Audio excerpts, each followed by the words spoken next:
আসসালামু আলাইকুম ওয়া রাহমাতুল্লাহি ওয়া বারাকাতুহু। চরমোনাই নায়েব আমির সাহেব আপনাকে বলছি, আপনাকে সালাম দিতেও লজ্জা হয়। অর্থাৎ দেশের মানুষ জেনে গেছে আপনি কেমন। আপনি নিজেকে বড় আলেম দাবি করেন। আসলে আপনি আলেম নামে জালেম। এ কথা মানুষ জেনে গেছে আপনি বড় মুনাফিক। আপনি যে প্রতারণা করেন এটা আপনি নিজে স্বীকার না করলেও দেশের মানুষ জেনে গেছে। দেশের জন্য জানতে বাকি আপনি কতটা লোভী। আপনি জামাত ইসলামের নামে যেসব কথা বলেন আপনার মুখে মানায় না। আমি নিজেই ইসলামী শাসনতন্ত্র আন্দোলনের সঙ্গে ছিলাম। আমি ভিতরে সমস্ত খবরই জেনে গেছি। সবচেয়ে বড় মুনাফিক হলে আপনি আছেন।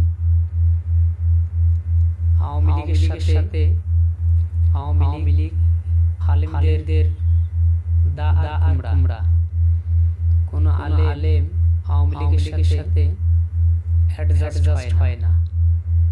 আর আপনি তার সাথে মিশে নির্বাচন করছেন। যেই দুইটা থাপ্পড় দিছে আপনাকে আওয়ামী লীগ থেকে বের হয়ে গেছেন আপনি।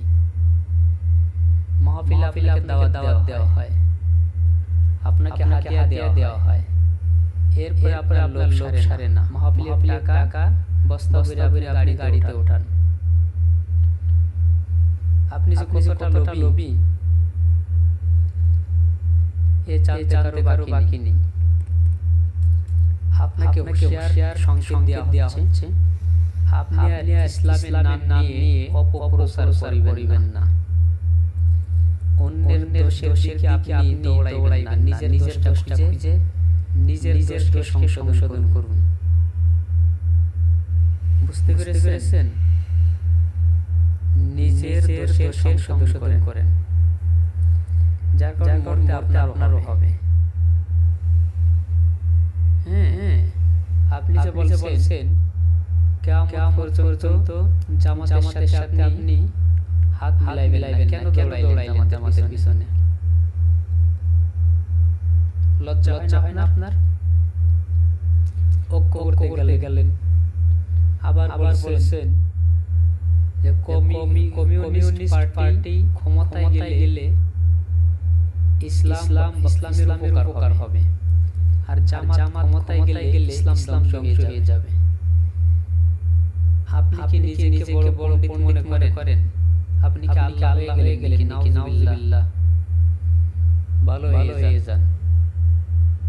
এসব কথা আপনি বললেন না। বাংলাদেশের কওমি উন্নয়নের বড় আলেম আল্লামা শফি সাহেব, উনি শাপলা চত্বরে আসলে আপনি তার বিরোধিতা করলেন। ভুলে গেছেন? মামুনুল হককে ধরে নিয়ে গেল, আপনি তার বিরোধিতা করলেন। মামুনুল হকের বিপক্ষে আপনি সাফাই গাইলেন আওয়ামী লীগের সাথে মিশে। যখন আওয়ামী লীগ আপনাকে দুইটা থাপ্পড় দিয়েছে আপনি তার চলে আসছেন। ভালো হয়ে যান। ভালো হইতে কোনো টাকা পয়সা খরচ হয় না।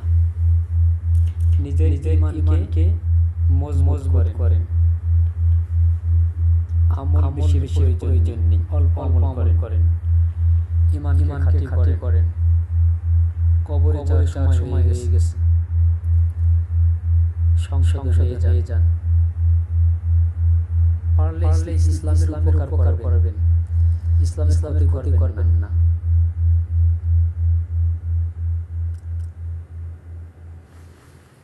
আর কিছু বলতে চাচ্ছি না আমি। আর এরপরে আর বেশি বলার চেষ্টা করবেন না। আবারও বলছি ভালো হয়ে যান। দেশের মানুষ আপনাকে চিনে ফেলেছে। আপনি কেমন? আপনি একজন ভণ্ড প্রতারক, আপনি একজন মুনাফিক। ভালো হয়ে যান। পথে আসেন, হকের পক্ষে আসেন। তা না হলে মান সম্মানের কিছুই থাকবে না। লক্ষ লক্ষ মুরিদের দাবি করেন, লক্ষ লক্ষ মুরিদ আপনাকে সমর্থন করে না। মাঠে ময়দানে লক্ষ লক্ষ দেখা যায়, কিন্তু বাস্তবে